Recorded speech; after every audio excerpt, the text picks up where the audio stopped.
Well, good morning. Happy early morning here at 7 o'clock on 4th of July.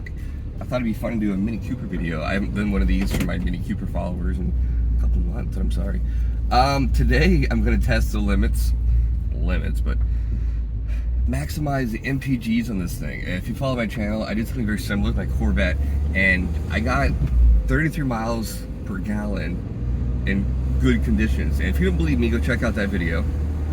So I'm gonna go do the exact same circuit. It's about 55 miles. Conditions aren't too bad. It's not terribly hot yet, and there shouldn't be any traffic right now. That's why I'm doing it super early. So my predictions, oh man, I'm gonna guess 37 miles per gallon, and I'm really gonna feather the throttle, keep this thing under 3,000 RPM. Stay in the slow lane, do about 62 to 65 miles per hour to maximize that wind resistance where it becomes, you can't overcome it and you're just killing your gas mileage. And I think, what is, this transmission, I'm not really sure. Is it 6 speeds? Is 5 overdrive or 6 overdrive? I'm not sure, but I'm gonna keep it in the highest gear possible and I'll get there as quickly as possible. So we're gonna see what we can return. So I'm gonna go to the gas station. I'll meet you there. I will do a little intro and then we'll go to the gas station.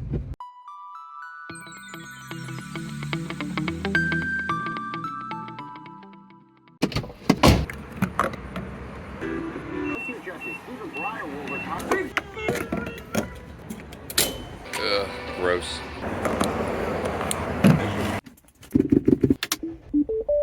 Alright, I got my breakfast. We're all filled up. Just in case you didn't know, this is an R56 2010. It is an S, so it does return a little less Mpg's than the base coupe because it's got a little turbo on it. And you have to use 91 or higher octane in this guy. That's why the gas is so freaking expensive. The car wasn't even empty, and it cost me almost $70 to fill up a Mini Cooper. That's ridiculous. So that's kind of why I'm doing this video. If you're out there curious about a Mini Cooper, you have one, exactly real world numbers that return, that's why I'm doing this. So, alright, and the circuit I'm doing, it's the off-ramp's right there. It's exactly 56 miles or something. Oh, I gotta redo my my trip here. There you go. Trip is reset, and we are off. Now it's starting to get hot outside. I'm gonna try to do this whole trip. It's taking me about 45 minutes with the windows down to save fuel economy. Does that work? I don't know. I have no idea, but I've always heard stories. So, what else? And if you follow my channel, I bought this car, geez, almost 2 years ago, and it took me a while to get it sorted out. It had a lot of water pump issues, thermostat housing issues, crossover pipe issues, diverter valve issues, valve cover issues, my fuel pump shutting off relay issues, the hood not opening issues, a couple weird electronic gremlin issues. But you get all that sorted out, it's a good little car. So I'm gonna go ahead and do a little time lapse. Just sit back and relax for about a minute and a half, enjoy my little cruise here. And I will see you in a minute or two back at the same gas station. And we're gonna get our final numbers. Alright.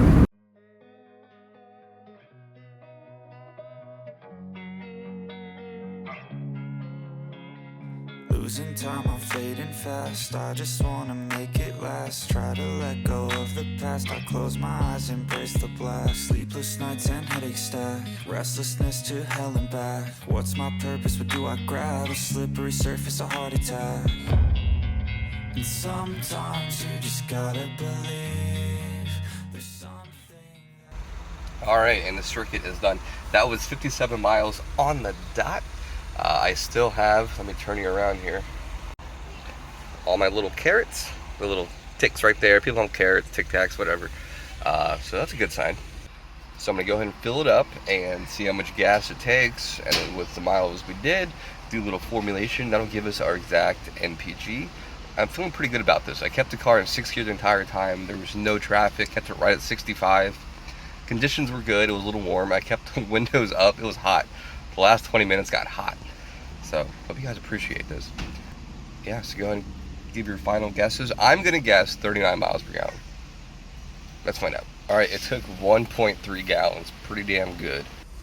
Alright, I'm happy to report that we returned 43.8 miles per gallon. These were in pretty good conditions. It was warm. I wasn't using the AC and the windows were halfway up.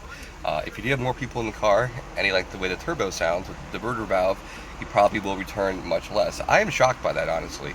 A lot of my drive to work is kind of city drive and stop and go. But man, this 43 miles a gallon, that's really good. I'm very happy with that. The car is 10 years old. She's over 10 years old. It's tuned. It's got a tune up recently. All plugs and wires, air filter. It runs like a top, but that's pretty good for a turbo model. My neighbor has a base coupe. I kind of want to borrow hers and see what I can get with hers. But yeah, now you know. Mini Coopers, even in S form turbo, pretty damn good return Mpg's. So if you're traveling this summer, not a bad car to do it in. I hope you guys found this informative. I do have some more Mini Cooper stuff coming down the pipeline. I'm going to do a catless downpipe and some sort of exhaust soon. I need to get a burble tune because between 2007 and 11, they tuned out the burble, which is really stupid. So hope you guys found this fun and informative, and I will catch you guys later this week. Go enjoy your 4th, and hopefully next time I see you guys, you have all your fingers. Mark out.